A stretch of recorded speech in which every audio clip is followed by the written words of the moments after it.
Le retour surprise de MaPrimeRénov', nouveau coup de théâtre. Le gouvernement va finalement maintenir l'aide pour certains travaux de rénovation. Sont notamment concernés la pose de chaudières ou encore de fenêtres. Et cela alors qu'il y a quelques jours, le même gouvernement annonçait la suspension des aides pour l'été. Simon Ricotier nous explique avec David Bazier et Thierry Breton. À 28 ans, Loïc Mignard vient d'acheter son tout premier logement. Cette maison qu'il a souhaité retaper du sol au plafond. Pour ce chantier, il a bénéficié des aides MaPrimeRénov'. Heureusement qu'on a réussi à avoir les aides de MaPrimeRénov', parce que du coup, sinon... j'aurais pas pu répéter et j'aurais pas pu refaire.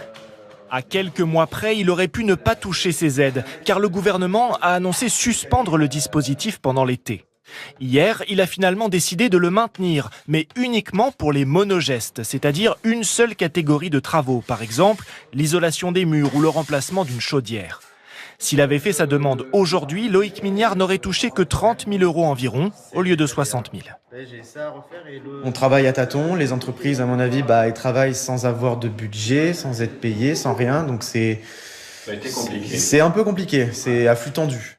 Des allers-retours qui créent de l'incertitude et risquent de décourager les clients, selon cet entrepreneur. On a eu une dizaine de clients qui nous ont appelés soit pour stopper les travaux, parce qu'ils ont peur de ne pas toucher la prime, soit pour stopper les demandes de devis, parce que du coup ils disent on va attendre le 15 septembre parce que nous on ne veut pas s'engager sur un achat ou de la rénovation sans le montant exact. Le maintien des aides pour les monogestes est tout de même salué par la profession, qui craignait des pertes financières importantes. Les travaux monogestes, c'est-à-dire travaux par travaux, représentent 30 à 40% d'activité pour nos artisans. L'ensemble des travaux devrait à nouveau être subventionné en septembre, mais le gouvernement promet à nouveau de modifier à nouveau le dispositif.